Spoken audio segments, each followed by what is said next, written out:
نتابع مشاهدينا هذا الموضوع مع ضيفنا من الرياض وزير الخارجية اليمني المكلف الدكتور رياض ياسين. أهلا بك سيادة الوزير إلى هذه النشرة. نهنيك في البداية على استلامكم هذه الوزارة الجديدة، نتحدث على وزارة الخارجية، ووزارة جديدة وتصريحات كذلك جديدة كان أهمها هو طلبكم لمجلس التعاون الخليجي بتدخل قوات الجزيرة، قوات درعا الجزيرة.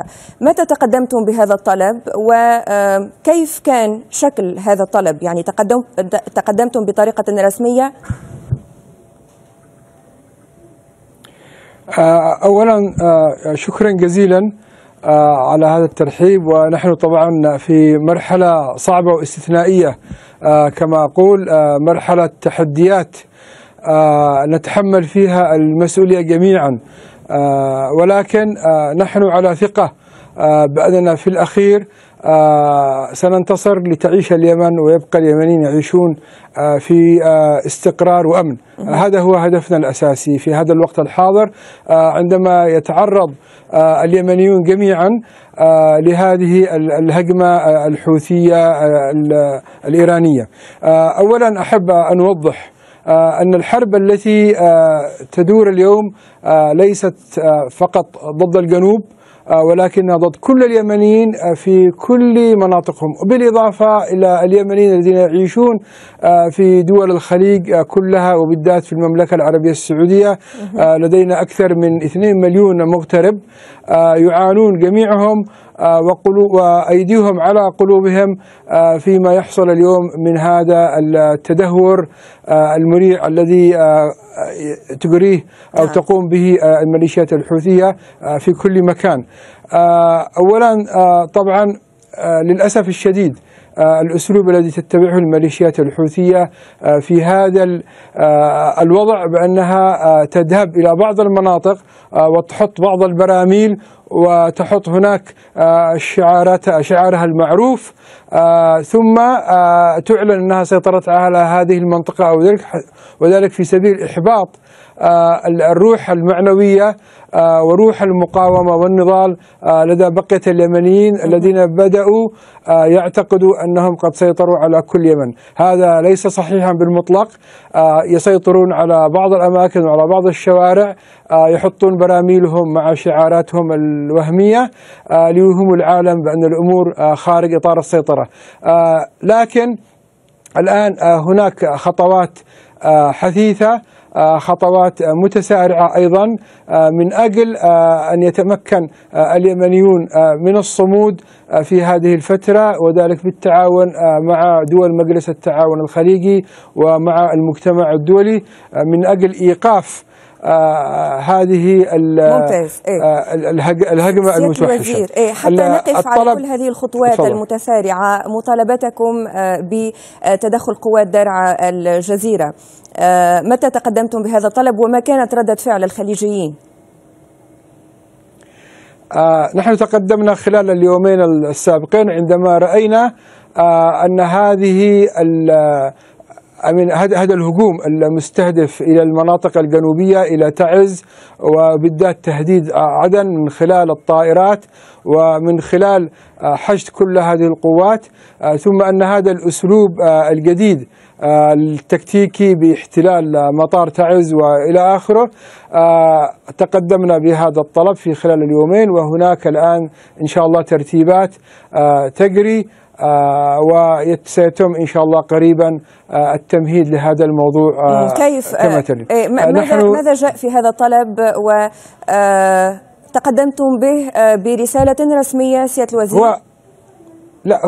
هو طبعا هو طلب واضح، جاء أيضا في طلب فخامة الرئيس عبد الله منصور إلى الأمم المتحدة بالتدخل بكافة الطرق والوسائل من أجل إنقاذ اليمن واليمنيين من السيطرة الإيرانية. هذا الطلب واضح جدا، وهو يعني عام لهذا. الإجراءات التفصيلية وتفاصيلها هذه متروكة طبعا للمختصين في كيفية لكن ترتيب أنتم هذا الأمر. سيادة الوزير خصصتم طلبكم فيما يخص الرئيس هادي قال نحن نطالب أن يكون التدخل الدولي بأي طريقة كانت، لكن أنتم تقدمتم بطلب لدول مجلس التعاون الخليجي بتدخل قوات درع الجزيرة. نقطة مهمة جدا نحاول أن نتعرف على تفاصيلها معك. نعم، نحن تقدمنا بهذا الطلب من أجل أن يكون هناك سرعة، لأنه عامل الوقت الآن ليس في صالح أحد، وبالذات ليس في صالح الشرعية الدستورية، ليس في صالحنا نحن اليمنيين المواطنين البسطاء الذين لا نريد سفك الدماء ولا نريد أن تتدهور الأمور إلى ما هو أسوأ. في الوقت الحاضر أي تدخل عاجل سيكون أقل تكلفة وسيؤدي إلى نتيجة طيبة ومرضية. لكن إذا تأخرت هذه المسألة بسبب بعض الإجراءات أو بسبب عدم وجود رؤية واضحة لدى البعض في الوقت الحاضر، إذا تأخرت هذه المسألة فسيكون من الصعب معالجة الأمر، وستأخذ القضية اليمنية أبعاد غير مستحبة لدى جميع الإخوان في دول الخليج ولدى العالم أيضا. طيب، موقف دول الخليج من هذا الطلب؟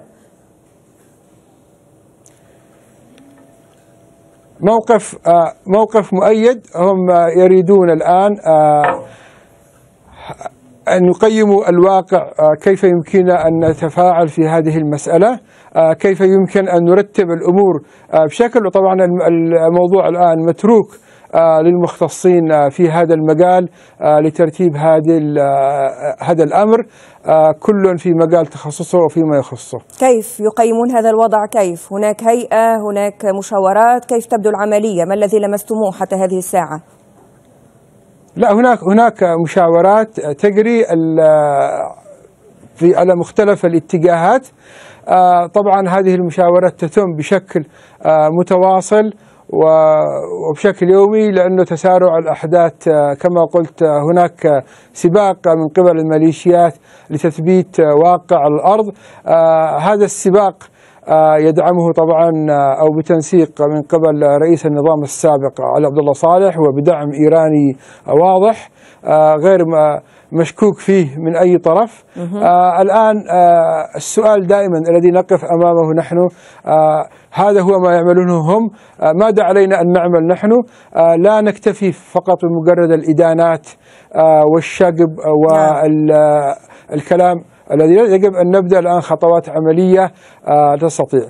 المطلوب الآن، أنا أحيي طبعا أبناءنا وإخوتنا في تعز وفي بقية المناطق اليمنية الذين الآن يقاومون هذا الغزو الحوثي والتمدد، فأحييهم وأتمنى أن تستمر. أيضا في الجنوب هناك الآن تدابير تجري على الأرض بقيادة وزير الدفاع اللواء محمود الصبيحي، وهذه الأمور نحن جميعا الآن نتدارسها ونرتبها حتى يكون هناك تغيير واقع على الأرض في سبيل أن تعود لليمن استقراره وأمنه. في خصوص تدخل قوات درع الجزيرة، متى من المفترض ستتلقون جواب من الجهة الخليجية؟ لأن الوقت يقول البعض لا يلعب بصالحكم كذلك.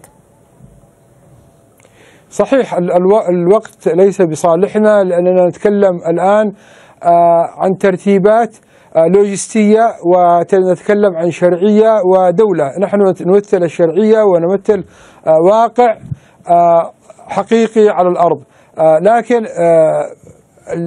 الاستعجال من قبل الميليشيات الحوثية في فرض أمور حقيقية، لأنهم يعتقدون ويرون أن ما نحاول نحن أن نفتح نافذة للحوار من خلال مؤتمر الرياض، يريدون أن ينسفوه وتعودوا هم على عملية النسف لأي مخرج حقيقي، مخرج ضمن إطار الحوار، ويستعجلون هذه المسائل.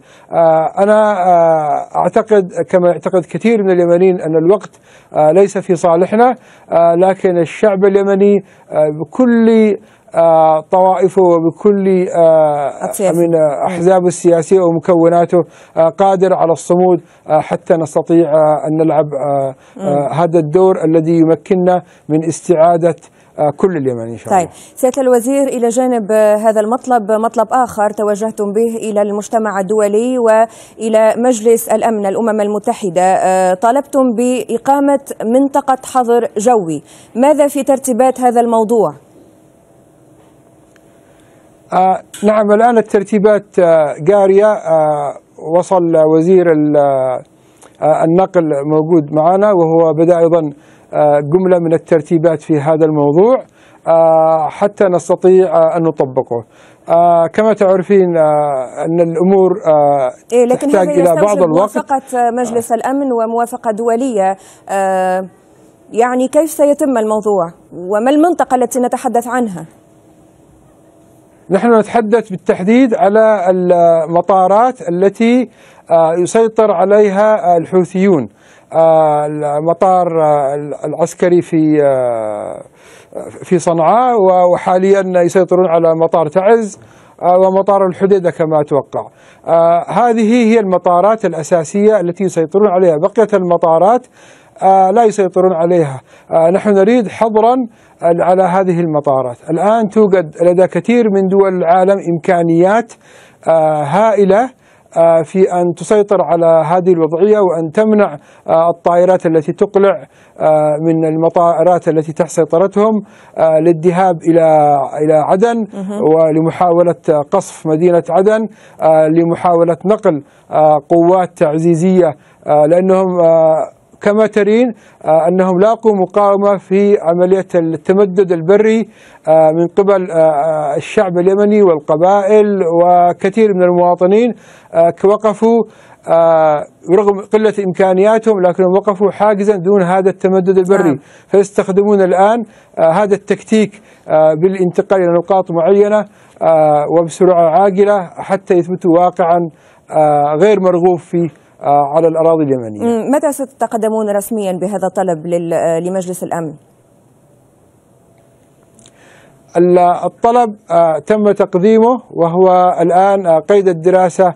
نحن ما يهمنا أن يتم تطبيق هذا الطلب بأسرع وقت ممكن. طيب، في خصوص تطورات أخرى، كنتم قلتم بأنه في انتظار المؤتمر الذي سيعقد في الرياض، وصفتموه بأنه سيكون مؤتمر حاسم سيادة الوزير وبأنياب. لو تفسر لنا ما الذي تقصدونه؟ نقصد أن هذا المؤتمر هو النافذة الحقيقية المتوفرة، والتي لا زلنا جميعا كيمنيين أولا ندعو كل أطراف المشكلة اليمنية، دعني أقول بصراحة، ندعوهم للحضور والمساهمة. من يريد أن ينقذ اليمن عليه أن يأتي ويشارك في هذا. من يريد أن يستولي على اليمن وأن يسلمه لجهات أجنبية كقطعة